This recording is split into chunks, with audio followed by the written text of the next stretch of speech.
राष्ट्रीय स्वयंसेवक संघ की आकांक्षा स्वामी विवेकानंद के मनुष्य निर्माण के ही दर्शन का प्रतिबिंब है।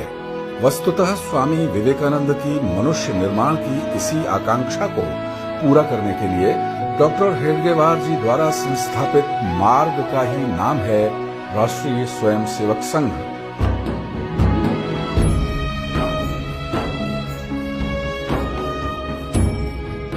भारत की विराट सनातन परंपरा के महान संत ज्ञानेश्वर ने भगवान से निवेदन किया है, दूरितों का तिमित हटे, विश्व स्वधर्म सूर्य देखे, अपना अपना वांछित मिले प्राणी मात्र को।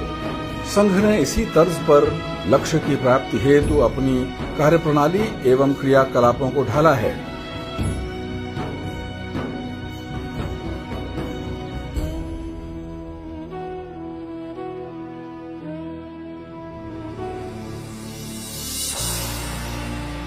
संघ का मानना है कि स्वयंसेवक समाज जीवन के हर उस क्षेत्र में भागीदार होगा जिस कार्य से समाज का, राष्ट्र का एवं मानव मात्र का कल्याण हो।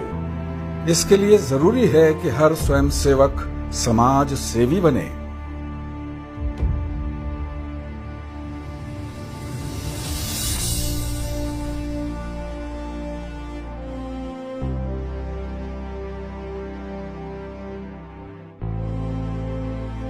वर्ष 1966 में बिहार के अधिकांश भाग में भयंकर अकाल पड़ा।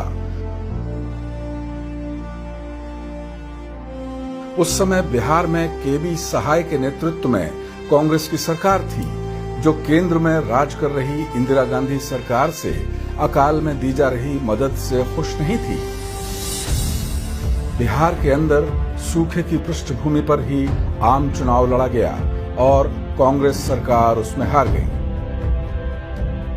इस अकाल से लाखों लोग प्रभावित हुए थे और जाहिर है कि सरकारी बंदोबस्त सुचारू रूप से न चल पाने के कारण उनके भीतर आक्रोश था। इस संकट की घड़ी में हजारों स्वयंसेवकों ने दिन रात काम करके बिहार के अकाल पीड़ितों में सहायता सामग्री का वितरण किया। संघ के कार्यकर्ताओं ने 971 कुएं खोदे और 21,000 परिवारों में भोजन और वस्त्र बांटे। समूचे सहायता कार्य के प्रभारी जयप्रकाश नारायण ने स्वयं सेवकों का कार्य भी देखा। उन्होंने देखा कि सहायता देते समय हिंदू और मुसलमान में किसी भी तरह का भेदभाव नहीं बरता गया।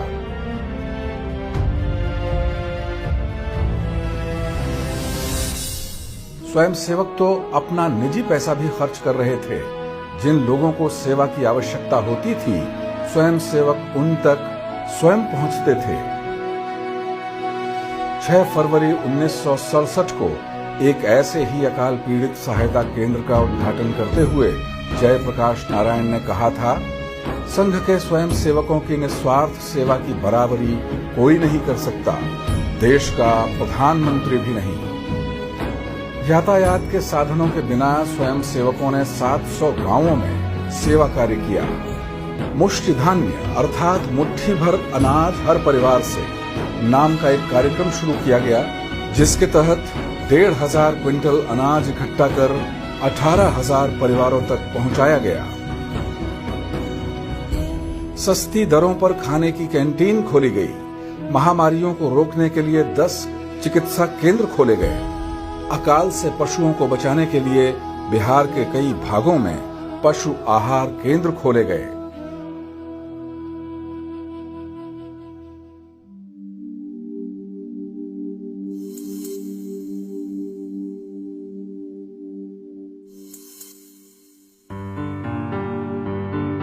बिहार की ही तरह सन 1987 में गुजरात में सूखा पड़ा।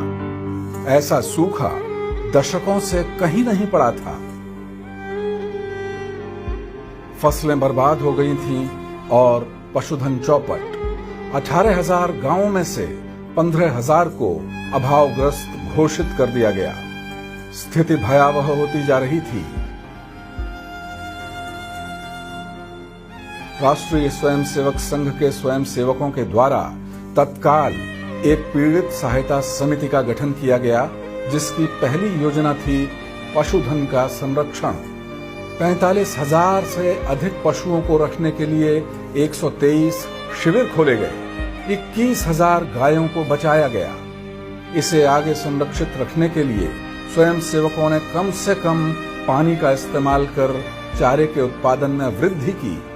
2,40,00,000 किलोग्राम हरे चारे का उत्पादन किया गया। सूखाग्रस्त गांवों में पौष्टिक भोजन पहुंचाया जाए, इसके लिए स्वयं सेवकों ने कई कार्यक्रम चलाए। पहला था छाछ वितरण केंद्र, जिसके अंतर्गत 5,000 से अधिक परिवारों को कई महीनों तक बिना मूल्य के छाछ और अनाज पहुंचाया गया। और दूसरा था पौष्टिक रोटी, सुखड़ी का संग्रह।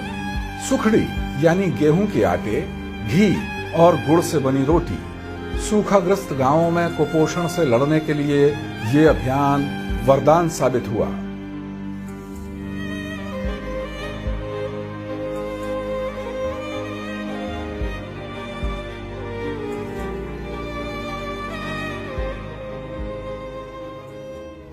गुजरात के एक दशक बाद ओडिशा में भी अकाल पड़ा। वर्ष 1997 में स्थिति विकराल हो उठी। 8 जिलों के 4,000 से अधिक गांव प्रभावित थे। इस परिस्थिति से लड़ने के लिए राष्ट्रीय स्वयंसेवक संघ की प्रेरणा से कार्य कर रहा वनवासी कल्याण आश्रम सामने आया। 3,771 सर्वाधिक प्रभावित क्षेत्रों को चुना गया।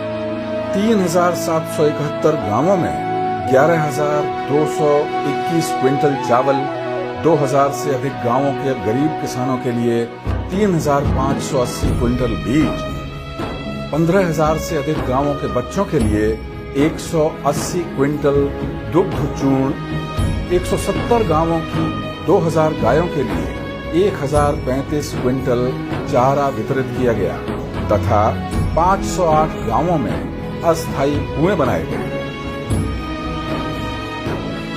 प्राकृतिक आपदाओं के समय मनुष्य दुर्बल हो जाता है। उसके मानसिक पटल पर इन आपदाओं की अमिट छाप बनी रहती है। ऐसे में स्वयं सेवक जहां भी सेवा कार्य के लिए जाता है, वहां पर सेवा दूत बनकर सेवा कार्यों में प्रेम और माधुर्य घोलना ही उसका संस्कार बन जाता है।